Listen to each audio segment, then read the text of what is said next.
Convicted racist Vicki Momberg's appeal will be delivered in the High Court in Johannesburg today. Momberg was convicted on 4 counts of crimen injuria last year for using the K-word 48 times against police officers and the 10111 operators after a smash and grab incident back in 2016. Now, for more on the story, we're joined by Hasina Gori, who's live from court. Hasina, thank you very much for coming through. Momberg, I understand, appeared in the South Gauteng High Court earlier this month to deliver heads of argument. Reportedly, she terminated the services of her legal team at the start of court proceedings. Just remind us, how many times has she changed her legal team and for what reasons?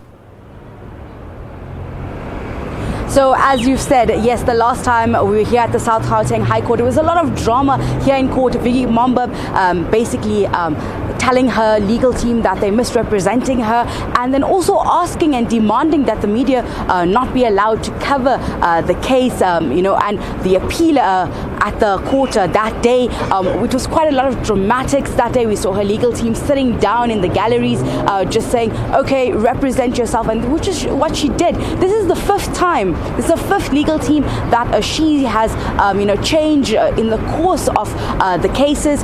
Many of them, she claims, is because of misrepresentation. So it's going to be interesting to see today whether she represents herself again or she brings in a new legal team for judgment. Is the media allowed in court, Hasina?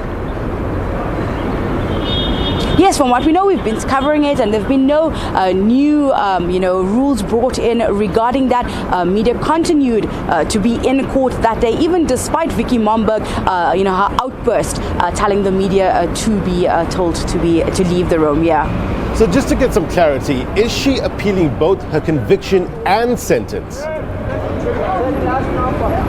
Yes, she's appealing both the conviction and sentencing. Remember, she was sentenced to 3 years, 1 year suspended, so that's 2 years in a jail, as well as her sentencing, her conviction. She claims she's not a racist, and that those utterances and racial slurs that she made to the 10111 operators, as well as the police officer that came to her aid during that smash and grab incident, was all because of the traumatic experience. She claims that those were just reactions to that situation, and she's not a racist and should not be convicted as one.